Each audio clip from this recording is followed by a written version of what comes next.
shining in my face, warm, washing my cares away. 'Cause I've been swimming down at the Bullhole, riding my bike back through the town. Fish are almost touching the ground, 'cause I've been fishing down at the Bullhole. From the top of the road, mama waves at me.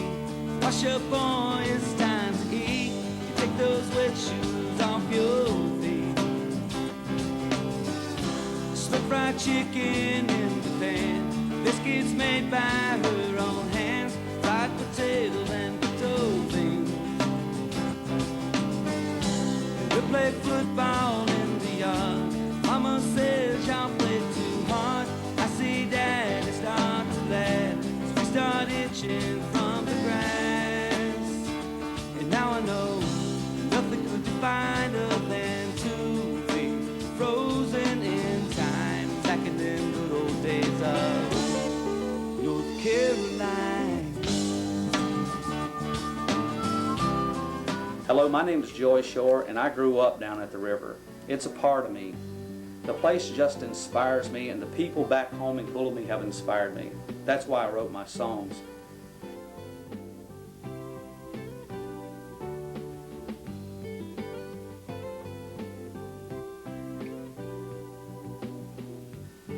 This is a film that I made back in 1979 when I was attending Appalachian State University.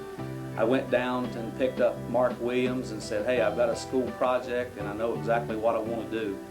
And I've talked enough about Coolamy and the Bullhole that I want my professor to see my project and to see it about the Bullhole. And here Mark is as a young man. He was the All-American kid, and as I told him, an All-American kid in an All-American city or All-American town. And you can see that Mark is very adept and very accustomed to jumping across the rocks.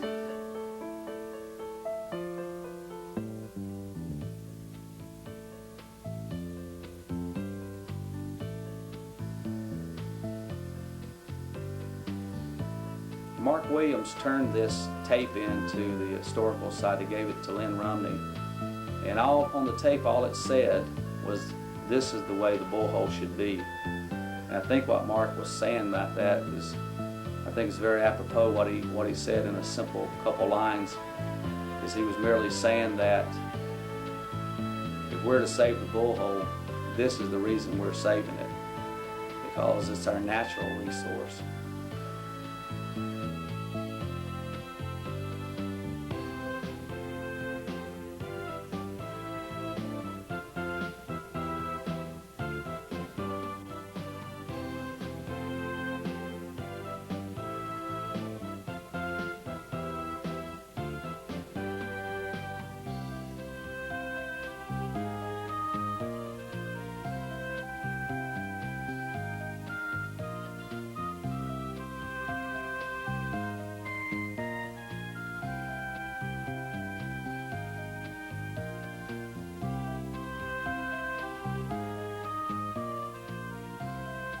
If we wanted to convey anything during this film was the fact of how the Bullhole used to be. Now if you go down to the Bullhole, you see trash littering the roads on both sides. And I say that you'd be lucky to get down to the Bullhole anymore, because I understand it's posted. And this was a place where a young man could gather his thoughts. And I spent many an hour down on those rocks fishing, dreaming about what it'd be like to be a man. And now I spend many of my hours in my life dreaming about what it'd be like to be a young boy again, carefree down at the Bullhole. And it was here at the Bullhole that I grew up, so to speak, and it's the Bullhole that calls me back. I hope that we can save this part of our heritage, because now when we're not able to go down to the Bullhole freely, we're not able to go down at our leisure, we start to realize what we've lost. And once you've lost it, it's hard to get it back. I think sometime in our life we have to make a decision. We have to choose sides. And I think it's time for us to choose sides. Which side are we going to be on? Now, it's fine and dandy just to let it go and let it stay the way it is and to have an easy life. But I think we'd be shortchanging ourselves if we did that, because it's more than that. We're trying to save it for our kids. I think one of the proudest moments of my life was when I was invited to sing at the Save the Bullhole kickoff. I didn't have any idea that so many people would show up, and as I told the band members, I expected maybe 60. When we looked out and saw 600 people, we knew that we were on to something big. And what I meant by this is the real deal. I don't live in Cooley anymore. I live in High Point, but I still consider myself a part of Cooley. And I tell you, that was a proud moment to realize that the people of Cooley are going to get together and they're going to save this. They're going to save what we call the Bullhole. Some call it the River Park. I think it's a wonderful thing what we're doing, is trying to save our heritage and remember our heritage, because I think there's a lot of lessons to be learned by the past generations. I had a school teacher one time at Davie High that told me, what the mind of man can conceive and believe, he can achieve. And Mr. Pitt continued by telling us, if you believe that, you'll be a success in life. And the second thing that he taught us was to listen to the older folks, to our grand folks, because they had the history and they had stories to tell us so we wouldn't make the same mistakes down the road. And again, I hope if we're going to be judged, we haven't made the same mistakes.